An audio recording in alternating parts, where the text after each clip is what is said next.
Once again, we are back with another interesting topic to talk about today, which is knowledge through technology. And we'll be learning through technology with a special guest for today. And as well as we know, technology is a very powerful tool for transformation, especially for advancement of the relationship between an educator and the student. As today from the NBC studios, we have Badrul Khan. How are you today? I'm very good.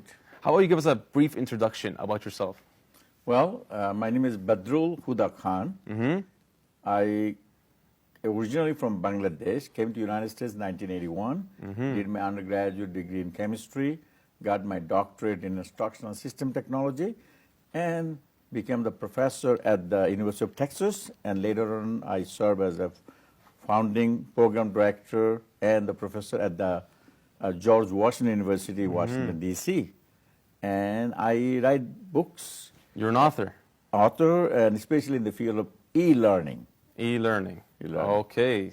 And what brings you to Palestine so far? Well, so alhamdulillah, I'm so happy that I'm in Palestine, and because some scholars here, they use my model, which is actually Khan's e-learning framework. Maybe from the Najah University? Najah University, for example, the Dean of Education, Dr. Saida Alfune, she uses it, and she used my model, modified it for Palestinian universities to create e-learning center and also developing e-learning programs.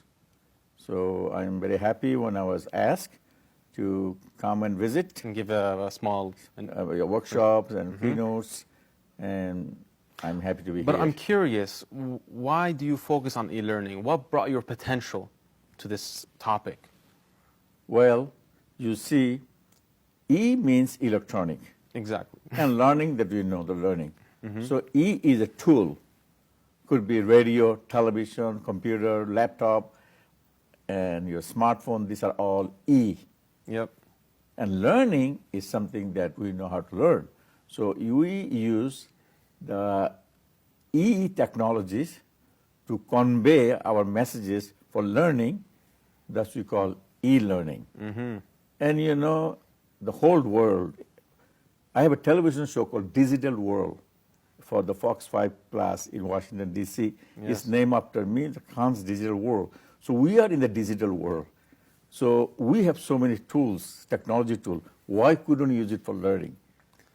Like, tell me the extent of your dream for e-learning. Where does it put the students, the people that are learning through e-learning? Like, what is your goal?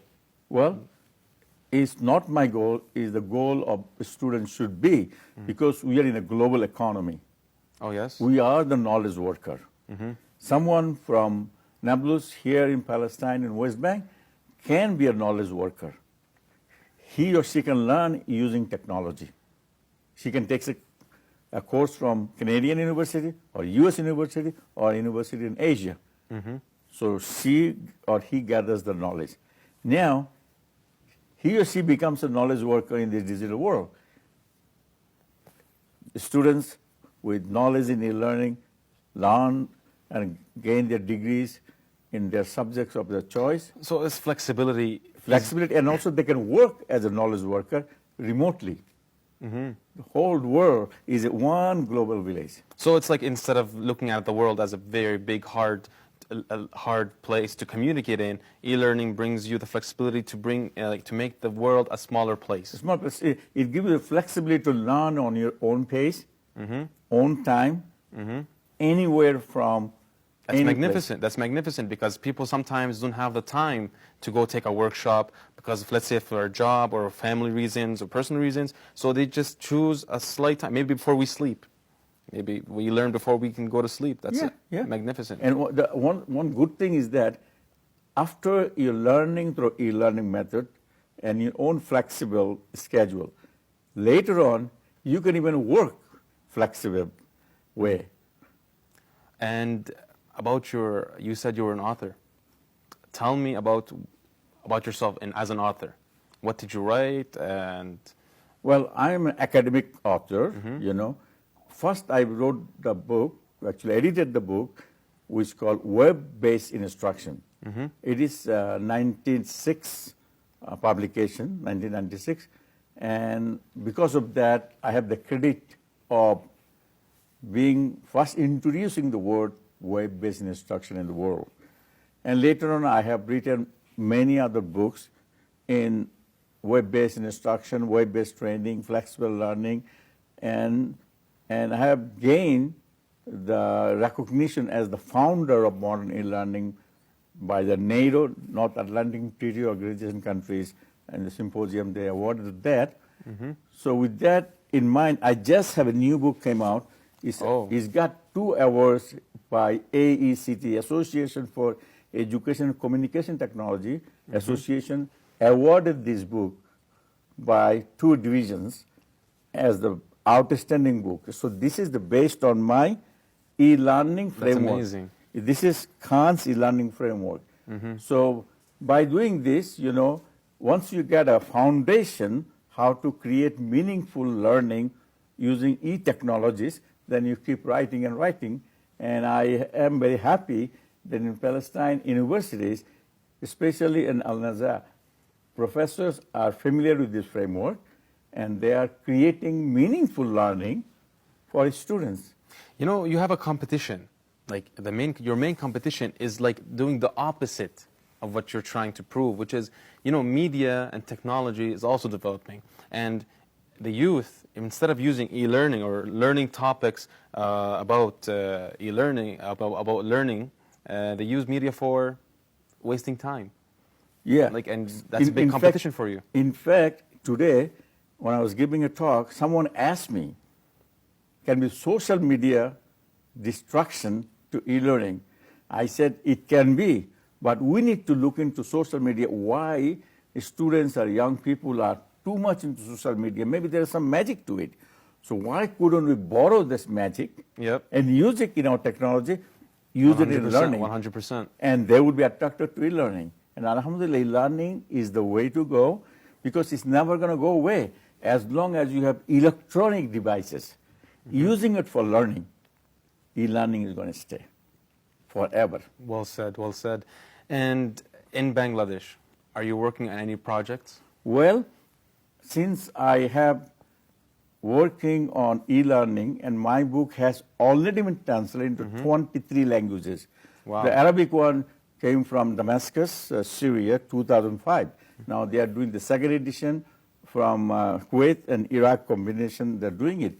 So Bangladesh government also, the Prime Minister office, you know, translated my book in Bangla Bengali language. So people ask me, e-learning is good, but how about the marginalized people? How about the poor people? How about the rural people? Can they participate in e-learning? I said, why not? So I thought this way. So I started something called Gyan Bahon. Gyan means Gyan Bahon. Gyan Bahon, very good. Knowledge career. Or in Arabic, it's called Siyaratul Malamut. Siyarat al-Malumat. Siyarat al-Malumat. So it is in the small one has the Siyarat. So it's an information vehicle. Information knowledge vehicle. I see that vehicle right there. Yes. It's a vehicle that has technology, and what's inside? Yeah, you see the vehicle, you have the solar panel. Solar panel generates electricity and energy because there's a television big monitor inside. Very renewable and there energy, are 12 to 14 people can sit, and inside there is this monitor, they can watch e-learning, you see. So as you move and move on from one place to another, there's a short documentary, film, or anything? Something lifelong learning skills. For example, at home I cook.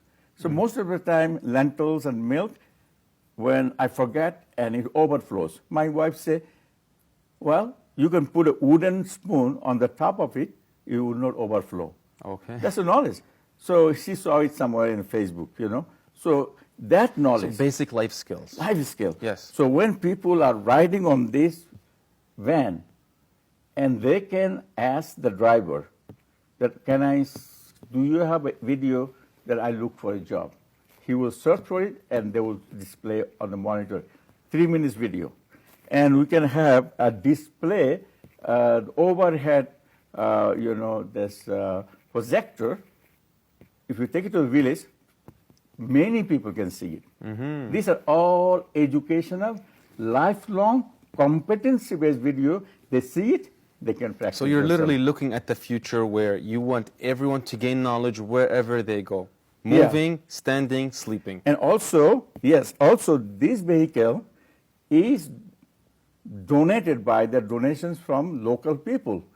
Some good local people, they want to donate, you know, in Arabic, we have the words Sadqa Jariya, which is like Sadaqah Jariyah. Sadaqah Jariya means you donate for good cause. Yep. So we are they're donating money, and we are sharing knowledge for people. Knowledge is a donation.